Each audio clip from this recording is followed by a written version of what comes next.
Assalamu alaikum. Get to know your Lord. First part of the Right Belief series by Sheikh Karim Abu Zaid. This dynamic literary work of art's main goal is to revive an understanding the names and attributes of Allah.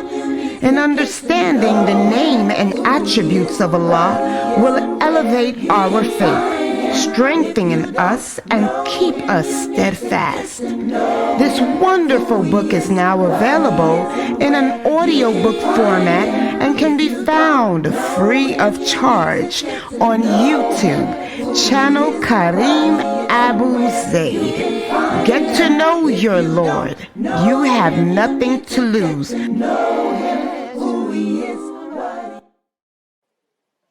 You will make it through.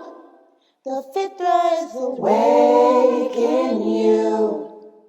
With Quran and Sunnah by your side, here's a place where it will thrive. You will make it through.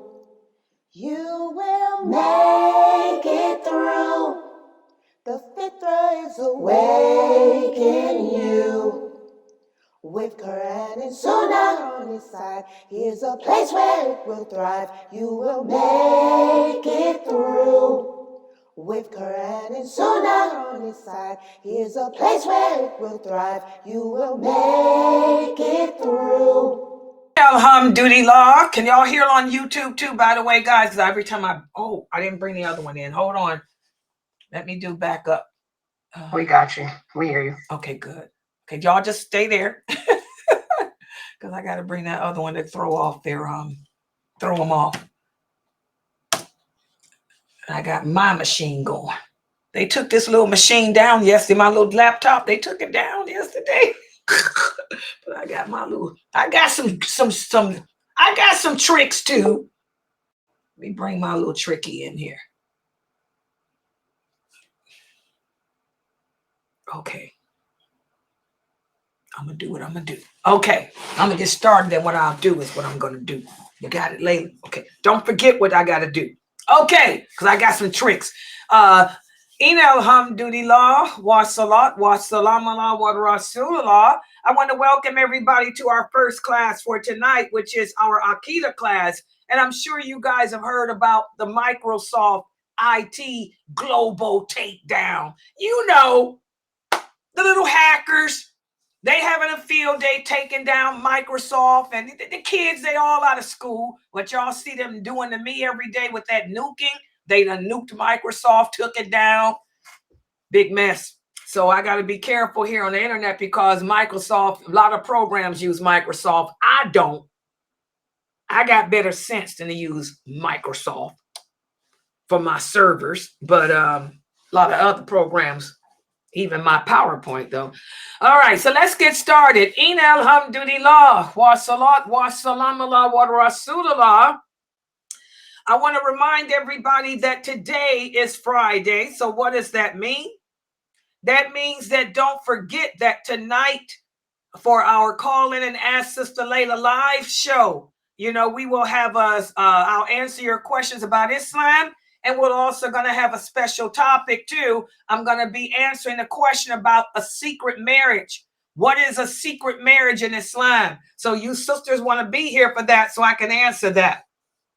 Now, for this class, what we're going to do is complete this chapter in which Sheikh Karim Abu Zaid did a wonderful job, wonderful job of breaking down how we as Muslims can live in a non-Muslim society and still abide by our laws, our rules, our regulations, and in turn respect the laws, respect the rules and regulations of this society without compromising our faith. We talked about how when you're in school, how you can go to college and get a secular education and not compromise your Islamic values by just using your brain when choosing what classes to take.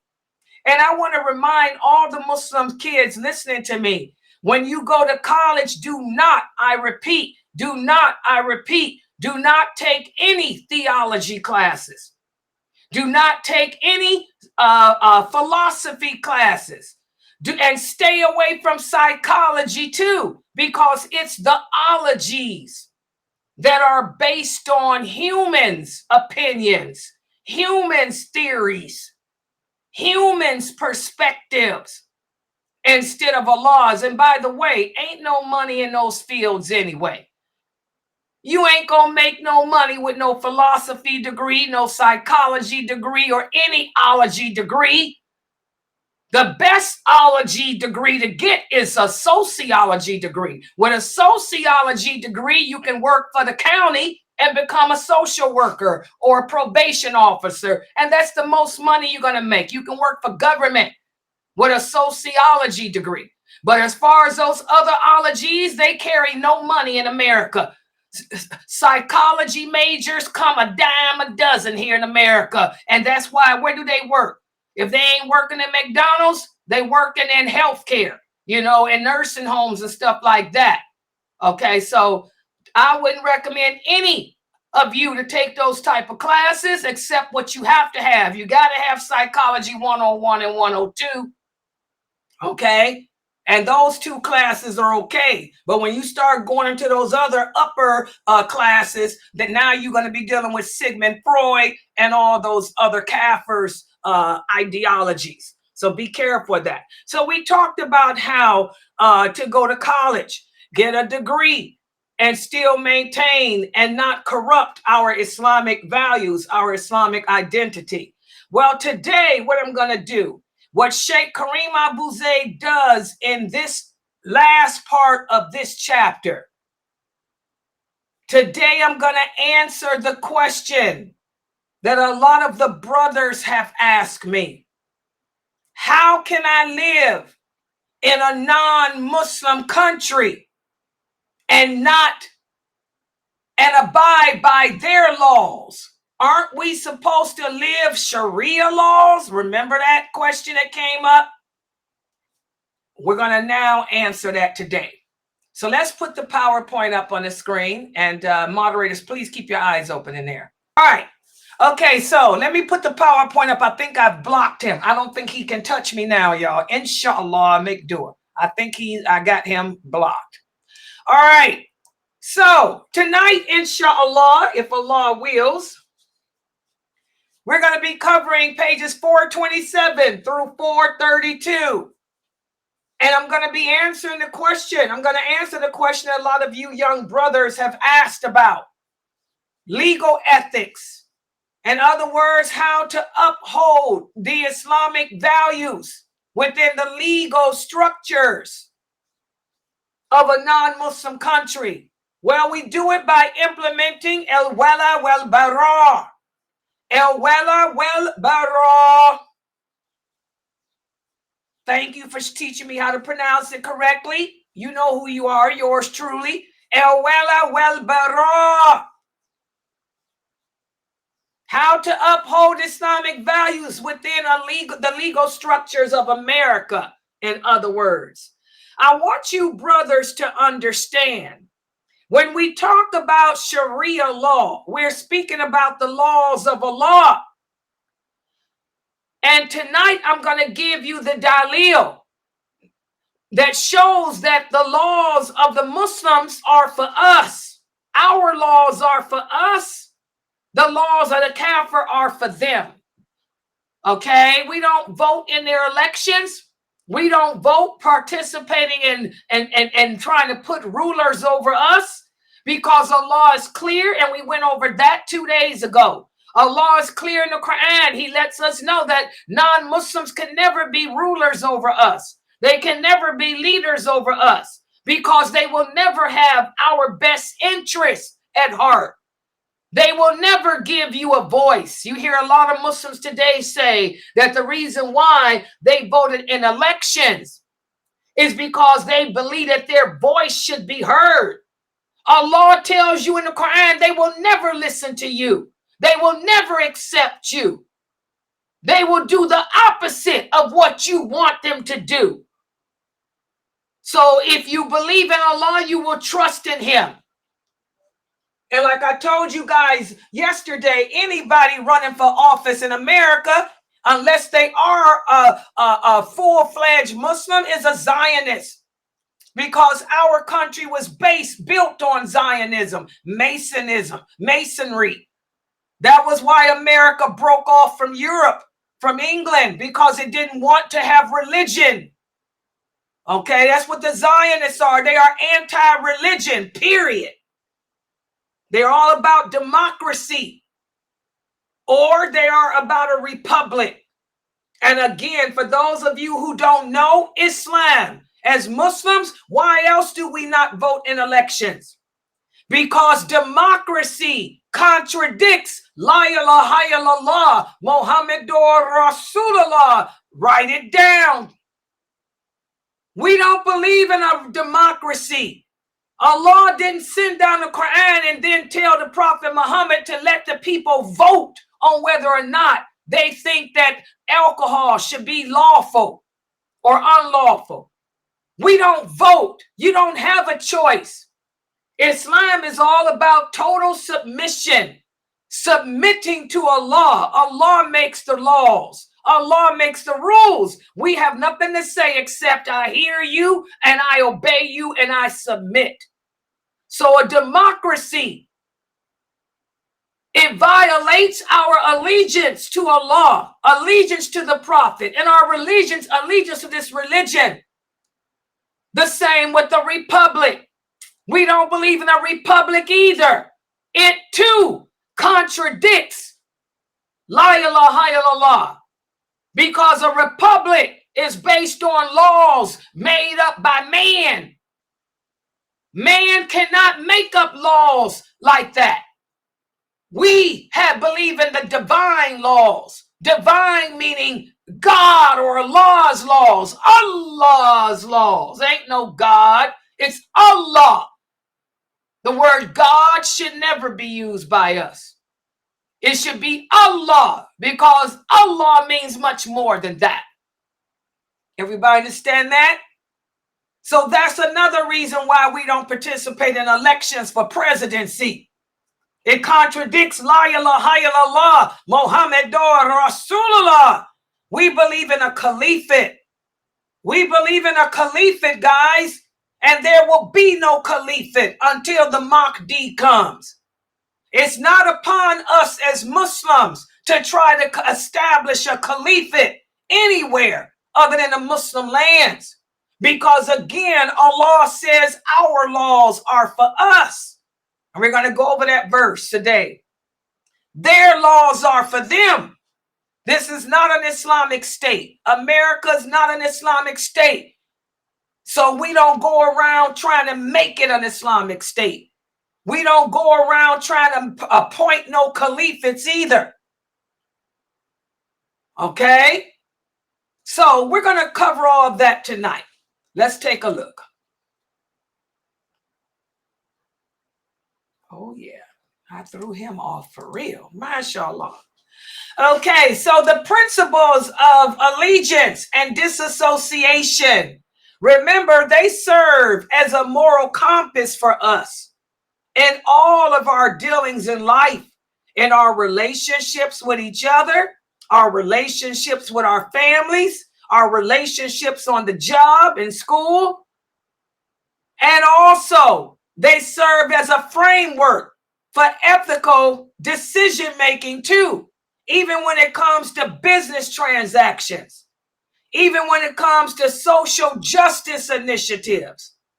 Again, every day of our life as a Muslim is going to be faced trying to aim high,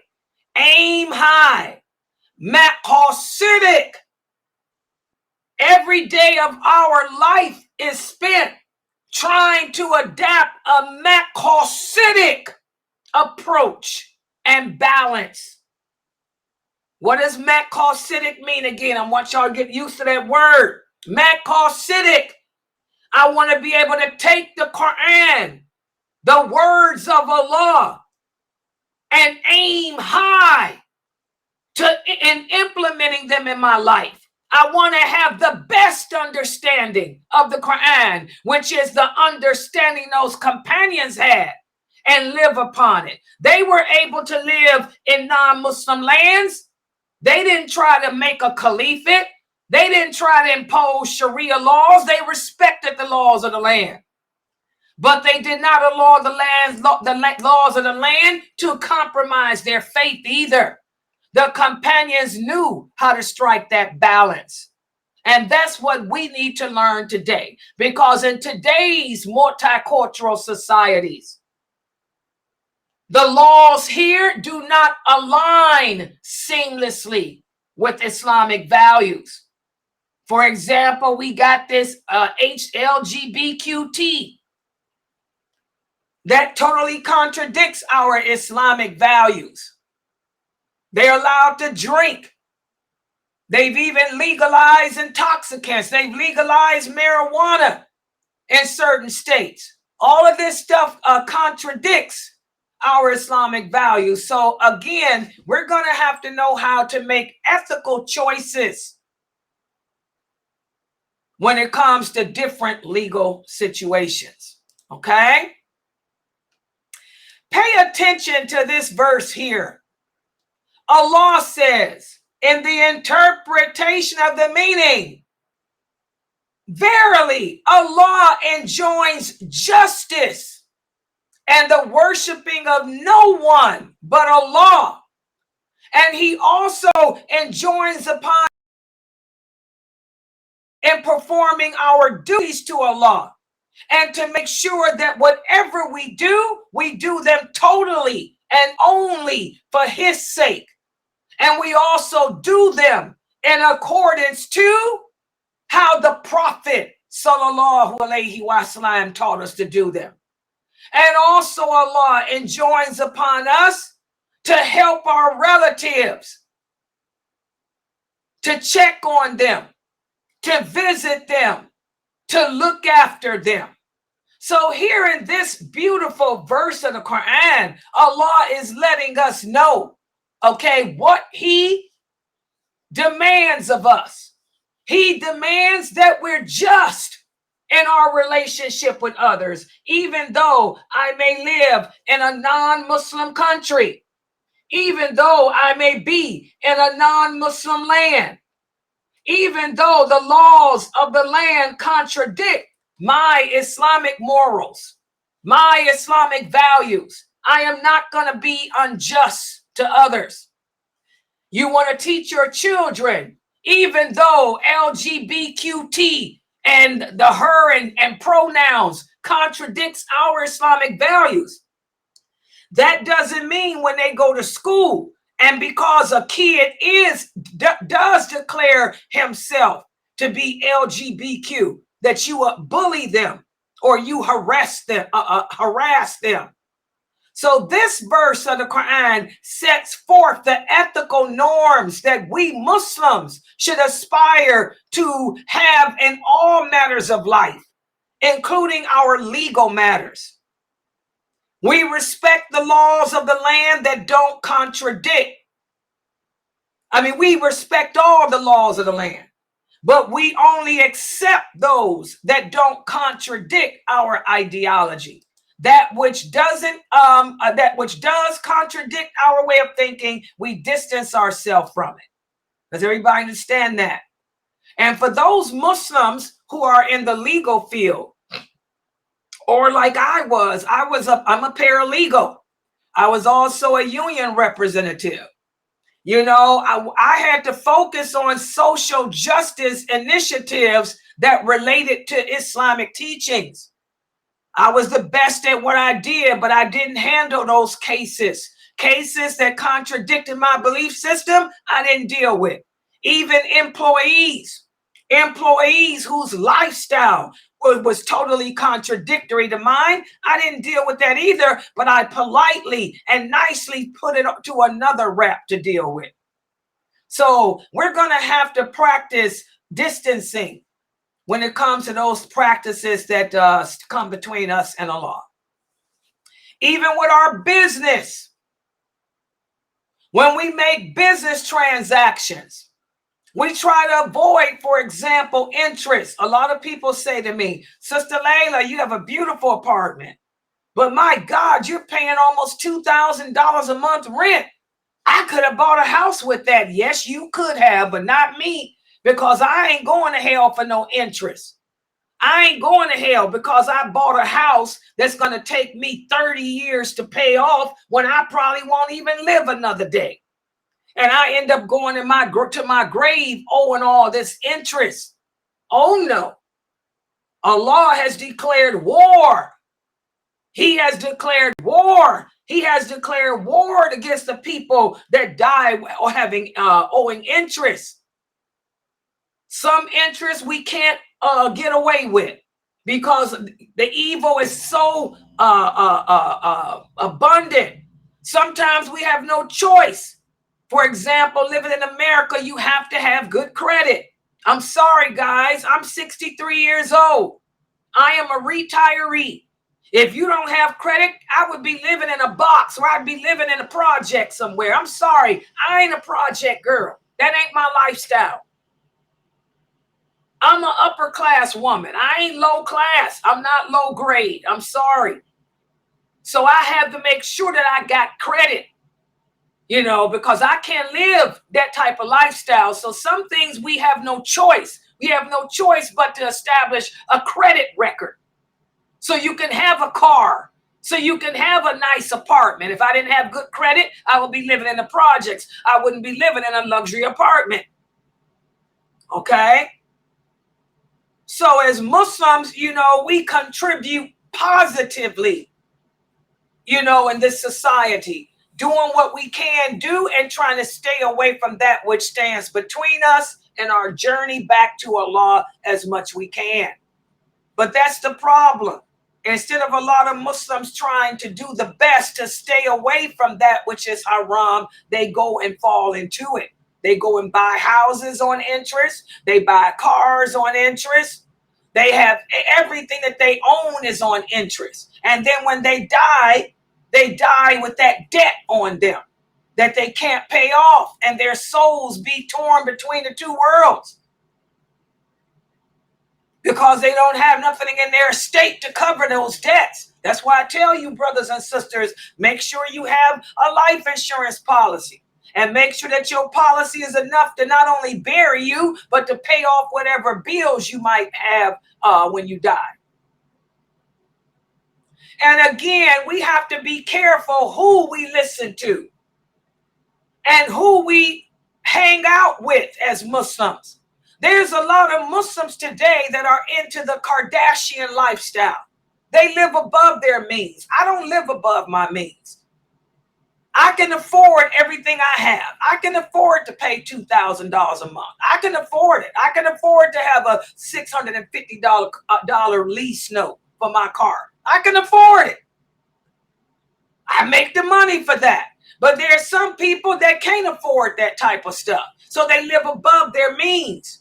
And you're trying to keep up with them. You're trying to be like them, that you do the same. Remember, guys, the Prophet taught us to look at those who are beneath us, not those who are above us. That'll keep us balanced.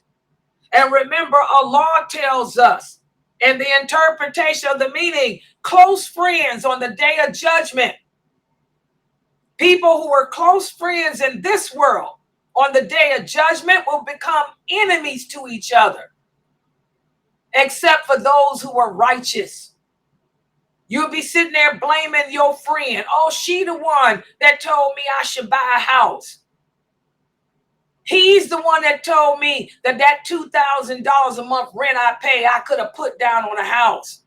Yeah, he didn't tell you that it's going to take 30 years to pay it off.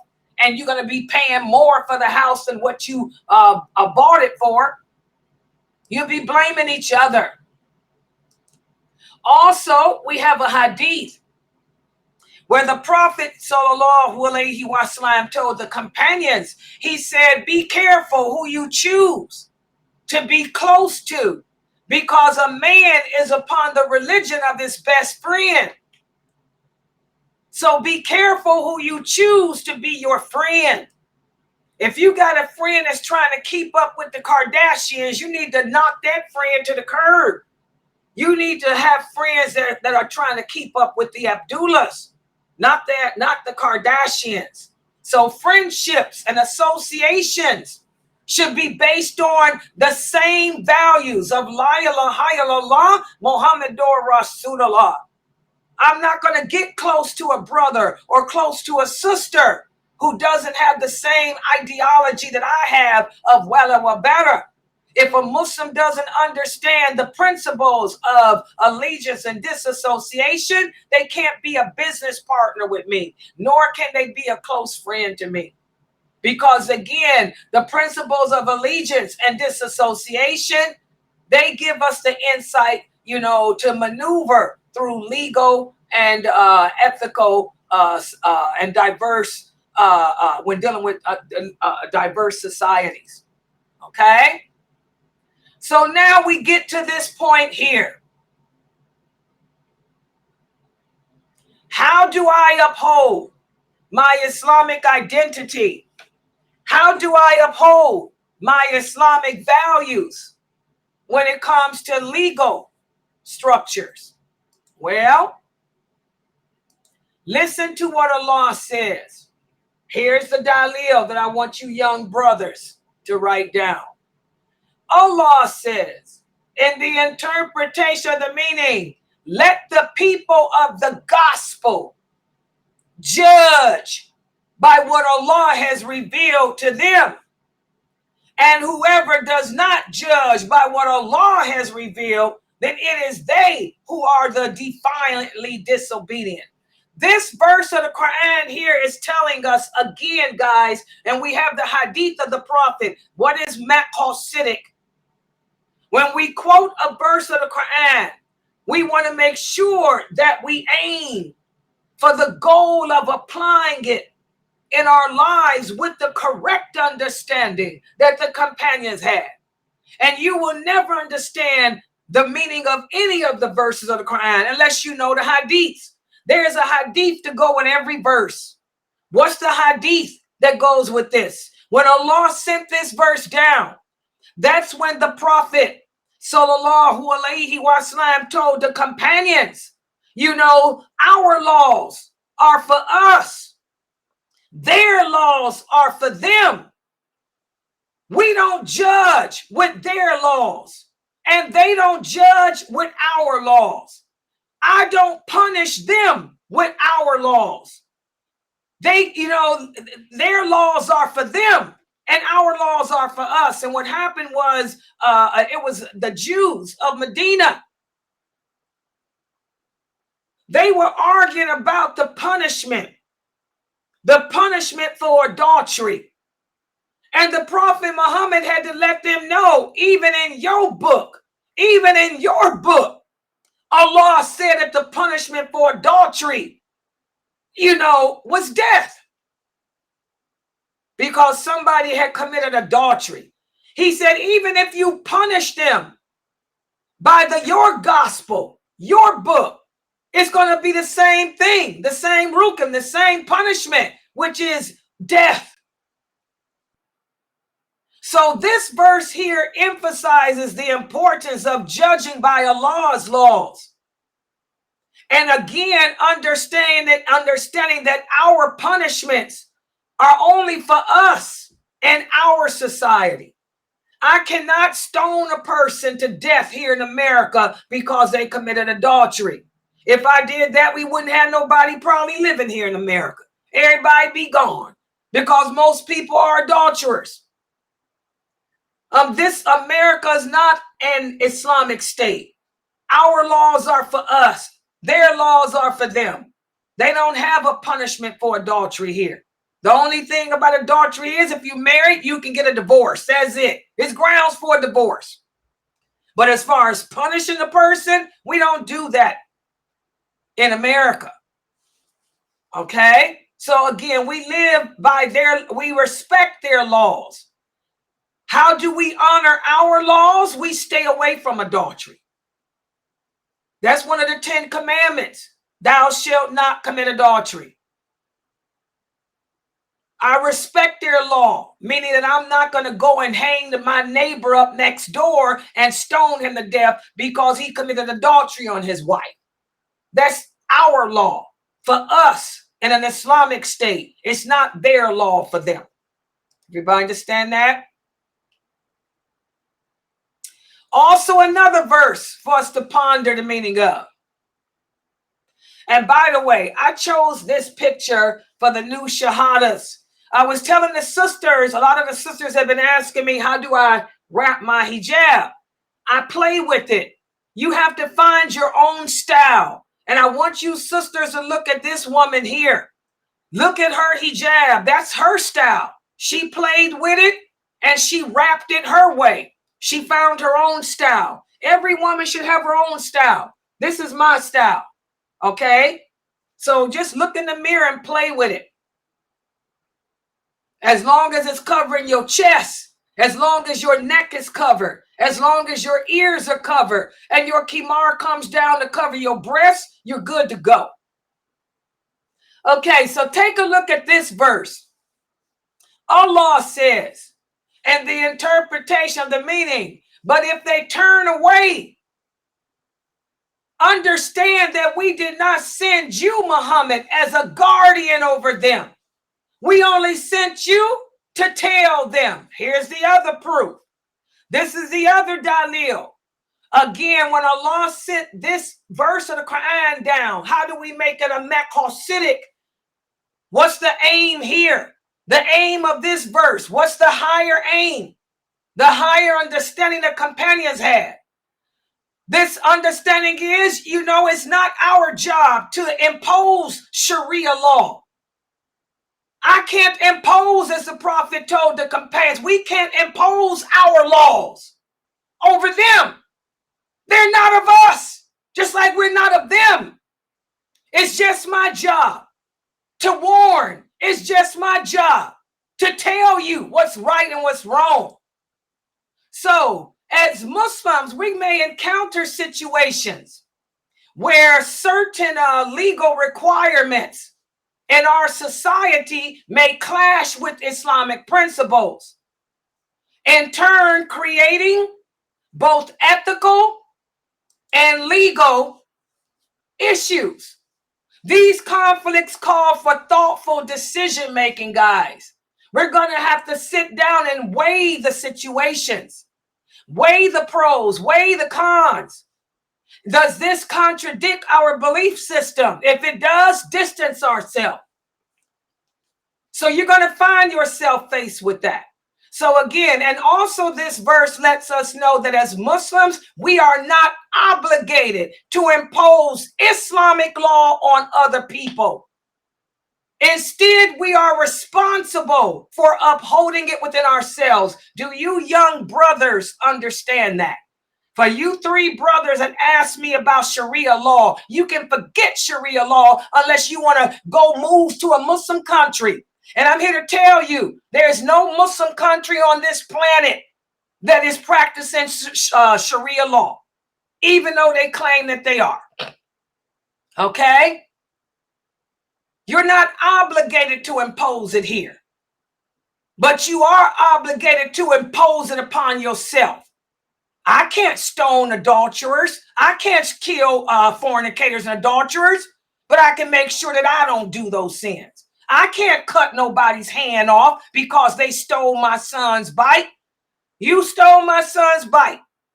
I can't take it upon myself to cut this person's hand off. Okay? But I'll make sure that I teach my son not to steal from others. Listen to what the Prophet Sallallahu Alaihi Wasallam said, and this is how we take this verse. Let me show you guys an example how to make the understanding or how to make an interpretation. How do we create a maqasidic tafsir? How do we take a verse of the Quran and interpret it the correct way? It's with the hadith. Allah says if they turn away, we did not send you as a guardian over them. Only upon you is the duty of telling them. What's the hadith that explains that verse? Here it is. The Prophet sallallahu alaihi wasallam said, whoever amongst you sees an evil, let him change it with his hand by taking action. If he can't change it with his hand, then with his tongue by speaking out against it. And if he can't do that, then in his heart by hating it and making dua against it. That's maqasidic. Y'all understand what a maqasidic tafsir?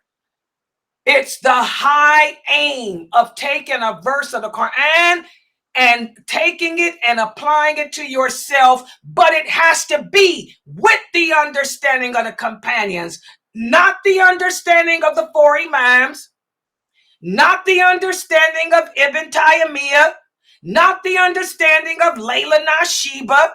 It has to be the understanding that those originals had. Y'all see that? That's maqasidic. You don't take this verse and twist it around to mean, oh, well, a non-Muslim can be a guardian over a Muslim because I'm living in a non-Muslim country. Who said that? Okay. So, this hadith provides a guideline as to how to respond when Islamic values conflict with the laws of the land.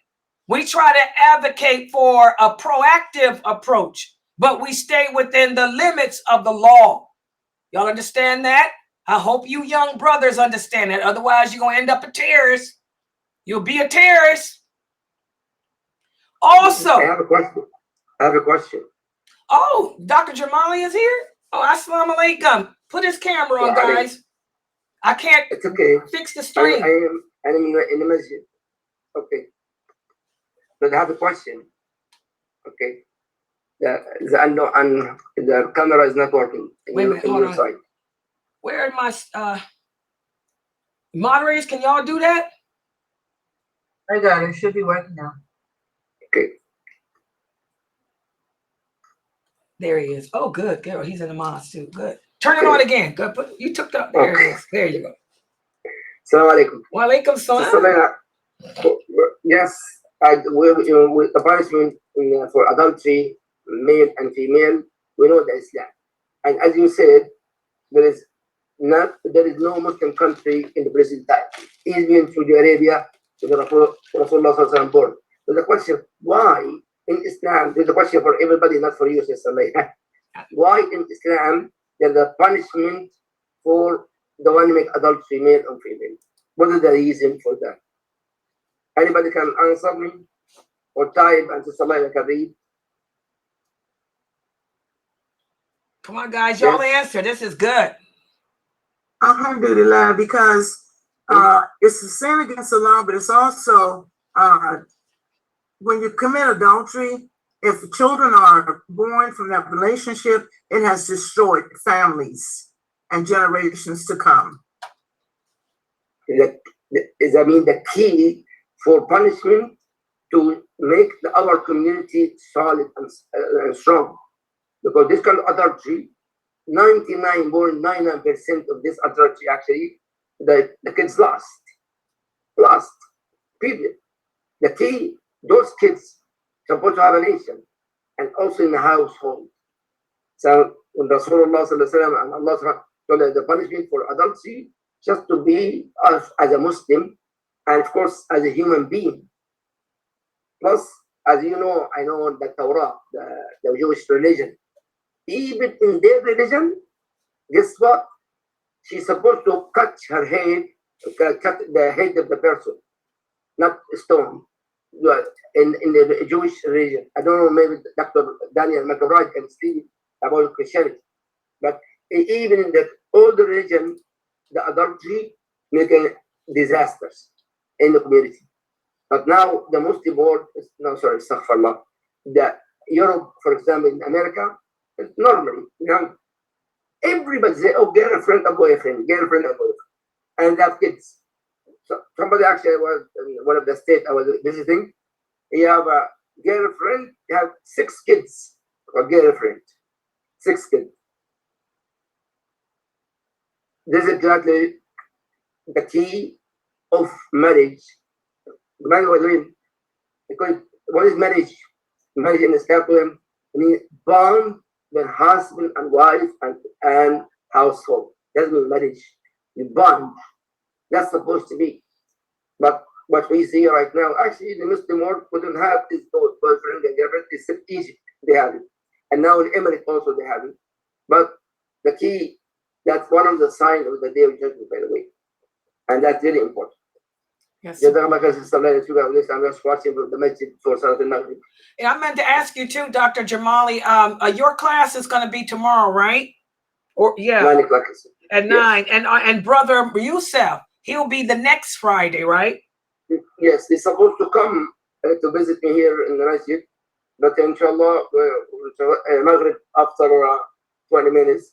And the answer is yes. He's coming to discuss what we're going to speak together through Sunnahfollowers. Okay, and also, so you're back in South Carolina right now, right?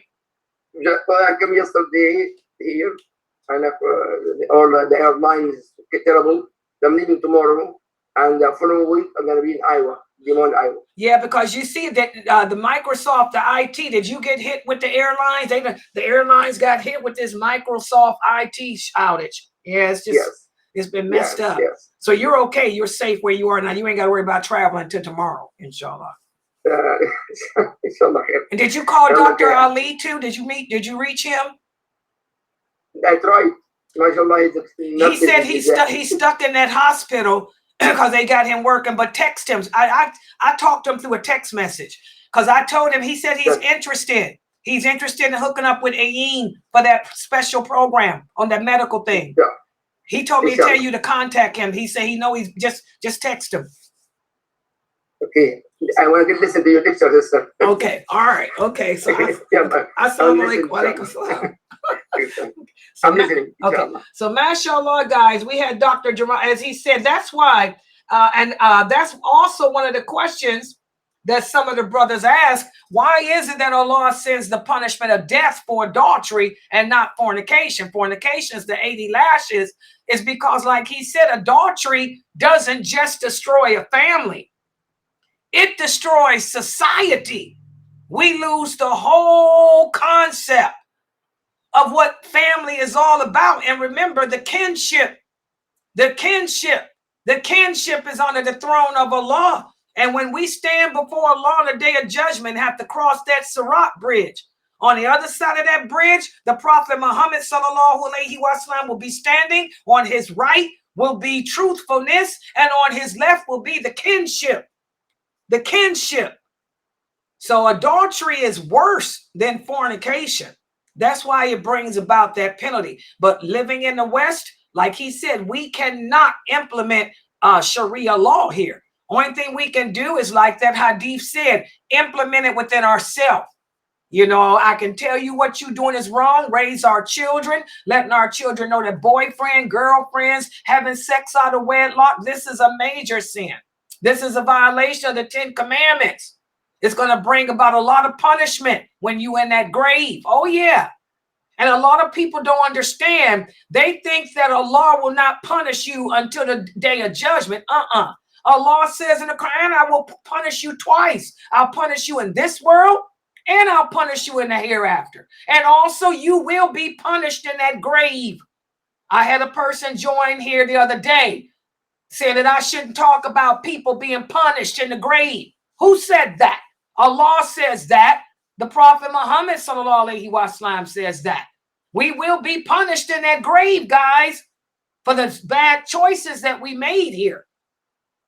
So think about that. Living in a Western society like this that allows fornication and adultery, you enjoying it with yourself. And also, guys, pay attention to this verse.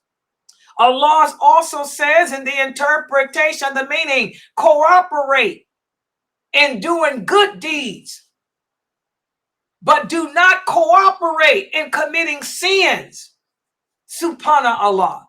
One of the things here that we need to understand is that Islam encourages us to find common ground with the society that we live in.